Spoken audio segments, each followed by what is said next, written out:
Sou Luiz Felipe Veloso. Para você que está no rádio nos acompanhando, para você que está no YouTube, seja muito bem-vindo também. Nós vamos tocar o barco por aqui, mudar a pauta e tratar, claro, de uma pauta tão importante quanto estamos recebendo aqui nos estúdios da Rádio Band News FM Salvador na tarde desta quinta-feira. Thaisa Ruth, auditora fiscal do trabalho. Vamos falar aí sobre fiscalização, mas também vamos buscar de alguma forma conscientizar as pessoas que nos acompanham através da tela aí do YouTube, ao som da Rádio Band News FM também. Vamos tentar entender mais ou menos como funciona o trabalho, né, de uma auditora fiscal do trabalho. Entendendo claramente, às vezes as pessoas ficam, né, Thaís, assim, tipo, travadas, assim, ai meu Deus, lá vem a fiscalização. Mas só teme a fiscalização quem anda errado, né? Muito boa tarde para você, seja muito bem-vinda. Muito boa tarde, um prazer enorme estar aqui com você, Luiz Felipe, dizer que é uma honra. A gente ouve no carro, né? E aí agora está aqui ao vivo. Então, muito feliz de estar aqui com você e com toda a sua audiência. A satisfação é toda nossa. Eu já vou começar abordando, as pessoas às vezes não têm ideia do tamanho do trabalho de vocês. Né? Então, de 2018 para cá, 2.600 adolescentes retirados de condições de vulnerabilidade, né, social através do trabalho. Vamos tentar contar um pouco desse trabalho para as pessoas que vem sendo realizado já há tantos anos. Eu sempre digo que a gente não trabalha com aprendizagem profissional, né? A gente milita e a gente se torna um apaixonado pelo tema. Eu brinco que a melhor política pública que a gente tem no país hoje é a política pública da aprendizagem profissional. Porque ela une os dois eixos principais de uma vida digna, né, de uma sociedade, que ela une trabalho digno, com carteira de trabalho assinada, todos os direitos trabalhistas assegurados e educação profissional. Então, quando você une educação e trabalho, eu acho que, né, é a chave do sucesso. E como é que a gente pode, como é que para o senso comum, como é para as pessoas, os mortais como nós conseguiríamos entender como é que vocês conseguem converter da fiscalização à autuação, à mediação com o empresário para que ele possa abraçar da forma adequada aquele educando, aquele adolescente que vai virar funcionário um dia, quem sabe? Perfeito. Todas as empresas no país têm a obrigação legal de contratar aprendizes. E o papel da fiscalização, da Auditoria Fiscal do Trabalho, é justamente, dentre todos os aspectos do ramo trabalhista, é fiscalizar também as empresas quanto ao cumprimento da cota de aprendizagem. Então, o nosso papel não é multar a empresa, né? A gente brinca que quando, você tem que encerrar uma fiscalização multando a empresa, a fiscalização foi frustrada, porque não é isso que a gente quer. O que a gente quer é a política pública mesmo em funcionamento, gerando mais oportunidades para o país. Então, sempre que a empresa alega alguma dificuldade, olha, não estou conseguindo, ou preciso de prazo, então a partir daí a gente propõe, hoje a legislação traz essa possibilidade. Então, o empresário ele pode escolher aquele empregado que ele quer contratar na condição de aprendiz, mas ele também tem uma possibilidade de contratar através da modalidade alternativa, que são esses projetos todos que a gente faz aqui na Bahia. E até vou te dizer, esse projeto começou na Bahia há muitos anos, antes de existir decreto, antes de existir legislação. A obrigatoriedade. A obrigatoriedade, você sabe que baiano, né, tem sempre essa criatividade. Então, começamos aqui na Bahia e no Rio Grande do Sul, e através do sucesso das experiências exitosas, acabou se tornando um decreto e hoje está em pleno funcionamento no país, já desde 2016, virou decreto. Então, assim, foi a experiência dos baianos que trouxe essa transformação nessa política. Então, o empresário ele pode contratar para trabalhar na própria empresa, sim, ou ele pode optar por contratar o aprendiz, e o aprendiz, então, digamos que é um segmento econômico que tem mais dificuldade em contratar o aprendiz. Muitas vezes, por exemplo, a empresa de construção civil que vai fazer uma obra no meio do nada, onde não existe estrada, então como que ela vai contratar esse aprendiz? Não, ela pode contratar e o aprendiz vai fazer a parte prática dentro de um órgão público, por exemplo. E aí, nessas negociações, a gente sempre indica o público de maior vulnerabilidade, né? Aqueles meninos e meninas que já tiveram diversas violações ao longo de sua vida, que muitas vezes, se for para uma seleção normal, uma seleção comum, ordinária, não serão selecionados. Então, a gente prioriza, olha, ok, você quer cumprir dessa forma, ou você quer um prazo maior, então, em contrapartida, vocês contratam esses adolescentes que a gente indica, e tem sido um sucesso, né? De 2018 para cá já foram mais de 2.600 adolescentes contratados dessa forma. Vale ressaltar, inclusive, para a nossa audiência, para quem está no rádio agora, está acompanhando a gente, sintonizou o rádio agora, pois é, você está ouvindo a voz aí de Thaisa Ruth, ela é auditora fiscal do trabalho e tem um foco, né? Ela tem um trabalho voltado especificamente para o público infanto-juvenil, ou melhor, para o público juvenil, até porque criança não pode trabalhar, né? Mas o foco nos jovens aprendizes, na formação educacional e trabalhista, né, dessas pessoas que ainda não têm a idade para exercer uma atividade profissional especificamente, né, do ponto de vista que a gente conhece. Então, assim, essa pessoa está sendo ela trabalha, é remunerada, mas acima de tudo está sendo educada, né? Eu me recordo, lá nos idos dos anos 2000, 2004, 2005, trabalhei numa empresa que recebeu uma visita, recebeu uma auditoria e foram identificadas as necessidades de contratações percentuais de jovens, mas ao mesmo tempo do público-alvo de pessoas com deficiência. Naquela época, a gente usava outra nomenclatura. Qual é a base legal? Né, por exemplo, na época, eu não vou recordar exatamente, vou pedir a sua ajuda, mas se eu não me engano, há uma determinação percentual com base na quantidade de funcionários que trabalham naquela companhia. Exato. Tá perfeito. Pode ser auditor já. Qual seria essa porcentagem? Para a contratação das pessoas com deficiência, existe um percentual, mas são empresas de maior porte, normalmente quem tem mais de 100 empregados. E aí a partir de 100, 2%. E aí vai numa escala até chegar a 5% do total de empregados. A lei da aprendizagem é um pouco diferente, ela está prevista na CLT e a função da lei, ela foi criada primeiro como uma forma de combater o trabalho infantil. Você falou aí, né, criança não pode trabalhar e é bom a gente repetir, né? Sempre, ainda mais num espaço como esse, do tamanho da audiência que a Band News tem. Então, foi criada como uma forma de combater o trabalho infantil. Então, ela é pensada para um público mais jovem, né, de uma idade inicial, tanto que no início era até os 18 anos, depois lá em 2005 foi ampliado para ser dos 14 aos 24 anos, e se é uma pessoa com deficiência não tem o limite máximo de idade. Então, a lei da aprendizagem é um percentual de 5%, mas não é de qualquer empregado.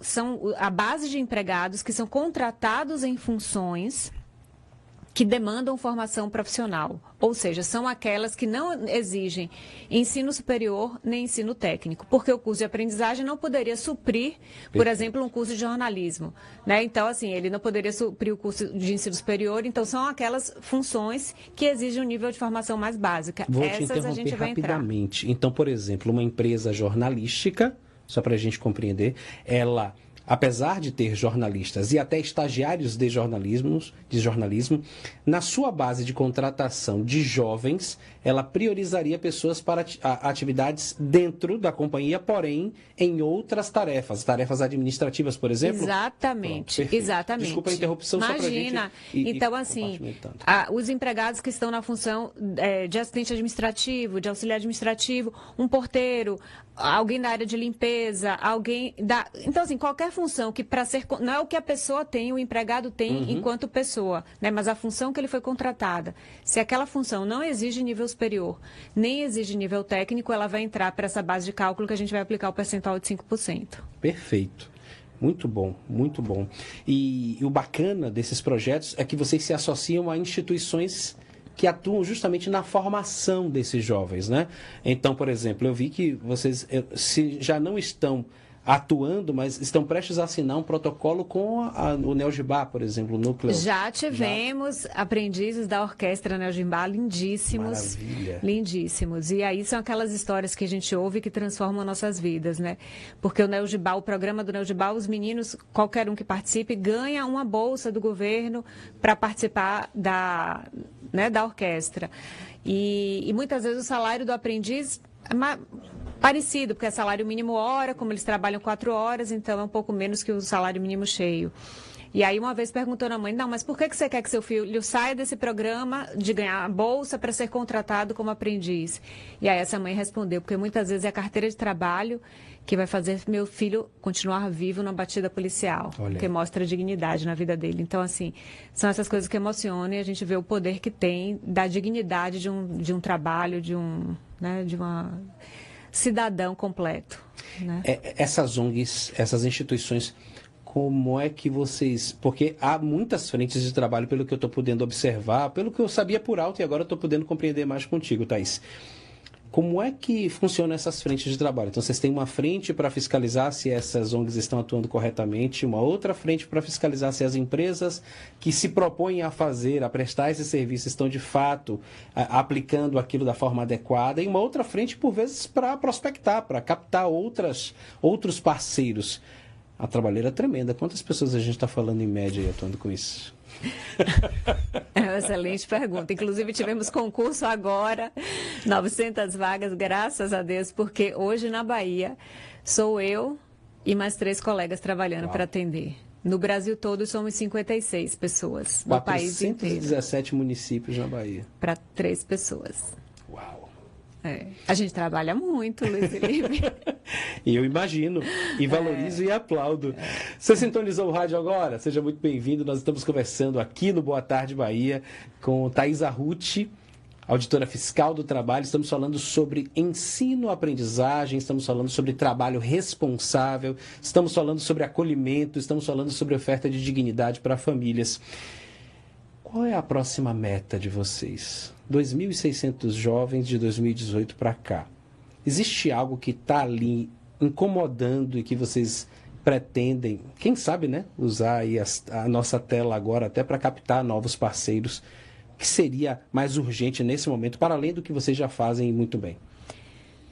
A urgência está sempre aí, né? Gritando por pedido de ajuda. Então, se tem algum empresário assistindo que deseja, né, contratar, priorizando esse público, priorizando esses meninos, então podem nos procurar. A Superintendência Regional do Trabalho está sempre à disposição.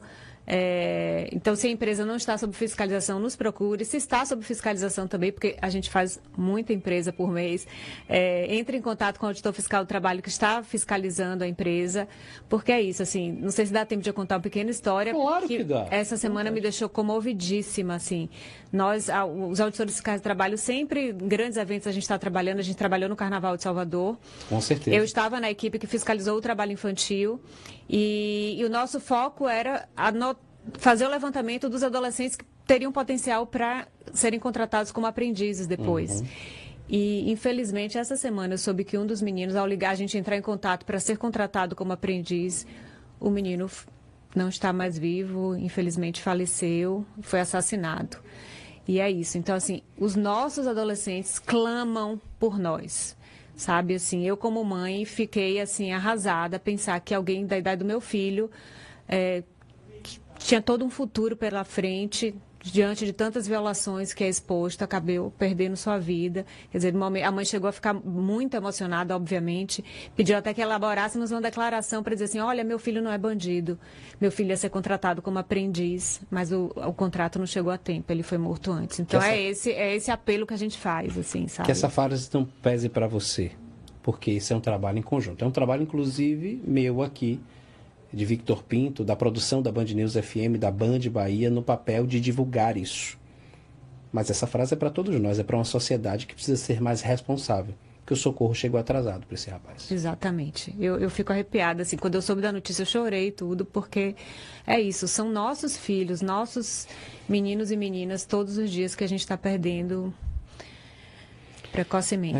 E para que esse socorro não chegue atrasado, a gente falou especificamente de que forma esses jovens eles podem ser acolhidos, porque eu ouço muita crítica, sabe, com o avanço da legislação, com o avanço dos direitos, tem sempre alguém que tem uma ideia de que antigamente era melhor. Então, por exemplo, eu comecei a trabalhar com 10 anos, com 7 anos, com 8 anos, 9 anos. Então fica essa justiça aí impedindo, é por isso que os meninos vão para a criminalidade.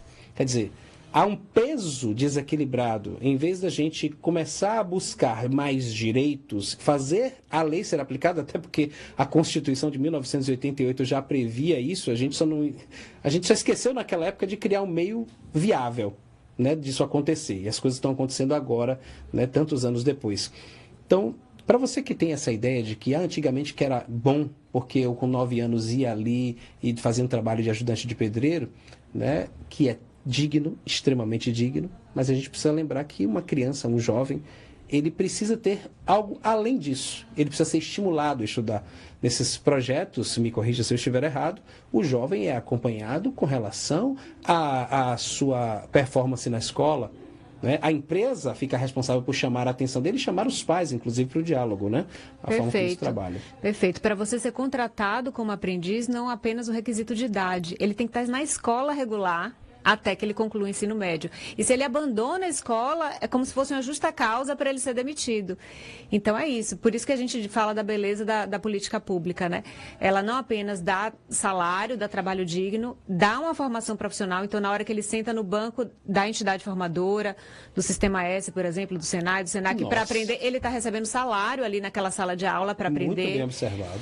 E ele também tem que continuar estudando. É o que eu sempre digo aos meninos, olha, os bens materiais a gente tem, mas pode ser que amanhã não tenha, né? Pode perder. Mas o estudo, exatamente. Mas o estudo ninguém nos tira. Então, assim, estudem, é a lição que eu digo, porque é o estudo que abre portas.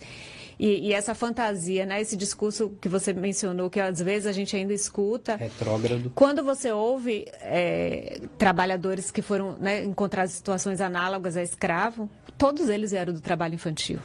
Todos eles. No entanto, se a gente olha nos grandes postos de trabalho, nos grandes ambientes, quantos desses vieram? Então é exceção, não é porque um jogador joga bola que vai virar um grande astro do futebol.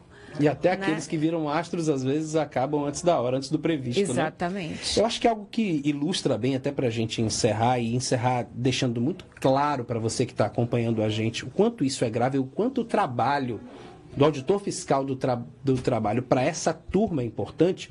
A gente tem um exemplo emblemático da cidade de Santo Antônio de Jesus e a produção de fogos de artifício. Eu creio que talvez seja o grande case de desgraça social no que diz respeito a trabalho infantil e morte, né? Que é todo dia auditores fiscais do trabalho, Polícia Civil, Polícia Federal, Polícia Militar, PRF, IBAMA, Exército Brasileiro, porque tem que controlar o transporte, o manuseio e a armazenagem de material bélico, correndo atrás de gente irresponsável que praticamente oferece trabalho, oferece e obriga, né? Oferece trabalho escravo para as pessoas ali no entorno de Santo Antônio de Jesus, ali no Recôncavo, das várias fábricas que infelizmente só mudam de CNPJ e nome, mas que continuam atraindo pessoas, né, com oferta de trabalho, e aí entra a criança, entra a jovem, tudo. Como é que tá como é que vocês estão conseguindo ter tentáculo para conseguir impedir essa ação dessas pessoas? É difícil, né? Foi bom você lembrar, o Brasil, para quem não conhece a história, né, foi um caso que aconteceu, o Brasil foi condenado na Corte Interamericana de Direitos Humanos por esse acidente trágico. Inclusive, tivemos, uma colega brinca, assim, o primeiro caso de trabalho infantil antes de ter nascido, né? Tinha uma senhora grávida e a criança morreu em razão da explosão dos fogos. Então, a gente tem trabalhado muito. Então, por exemplo, Santo Antônio de Jesus é um município que a gente, e o entorno, né? Que a gente fiscaliza regularmente, para que as empresas contratem os aprendizes, para a gente evitar que esses meninos sejam expostos pela falta de oportunidades a uma situação como essa, mas tenham a oportunidade de um trabalho digno numa empresa grande, porque temos grandes empresários, e aí fica o apelo para os grandes empresários da região que contratem, que cumpram a cota, não esperem a fiscalização chegar. Não basta dizer que é gente de bem, tem que agir como gente de bem. Perfeito, Luiz, né? Felipe. Não perfeito. Basta ficar fazendo propaganda, enfim, fazendo parafernália. Tem que agir quando o bolso coça. Coçou o bolso? Então haja. Né? Agir quando você é instado pela sociedade a agir. E não ficar de conversinha, um dia, quem sabe, eu vou poder. E aí o lucro chega, o dinheiro chega e a atitude nada, né, doutor? Pois é, até porque a obrigação legal está aí. Né? A lei da aprendizagem existe, antes até da CLT, já existia, e ela, nos moldes que está hoje, ela foi regulamentada no ano 2000. Inclusive, vamos fazer esse ano 25 anos da lei. Então, assim, alegar desconhecimento não dá mais, né? A Constituição não nos permite, né? Pois é, pois é. Só lembrando essa questão de Santo Antônio de Jesus, eu fiz questão de lembrar, porque em dezembro a gente teve uma descoberta de novos CNPJs e novas empresas agindo da mesma forma que passa um ano, a condenação, a cobrança de pagamento de indenização, mas parece que a grana é tão alta que esses caras não têm a menor vergonha de ir lá e dizer assim, não, tá bom, tô pagando aqui, ó, encerrei esse CNPJ, agora vou lá e faço como outro, coloco no nome de um parente, enfim. É o nosso Brasil, mas ainda bem que tem iniciativas como essas, capitaneada por Thaís Arruti aqui na Bahia. A gente quer agradecer demais, agradecer pela Bahia ter esse protagonismo nacional, né? E que essa campanha e essa atitude, esse projeto siga trazendo grandes frutos, viu? Muito sucesso para vocês, muito obrigado aí por dispor de um tempo para vir aqui conversar com a gente. Imagina, eu que agradeço em nome de toda a Auditoria Fiscal do Trabalho, essa gentileza, esse convite, o prazer enorme de estar com vocês. Estamos à disposição de vocês sempre que precisarem, dos empresários também que estiverem ouvindo, quiserem contactar a gente para dar oportunidade para esses adolescentes e jovens, estamos sempre à disposição. Tem algum endereço, algum número? Pode ser via site, via Instagram, pode ficar à vontade. Tem o e-mail, né, aprendiz@trabalho.gov.br. Então é bem fácil. aprendiz@trabalho.gov.br. Perfeito. Thaís, muito obrigado.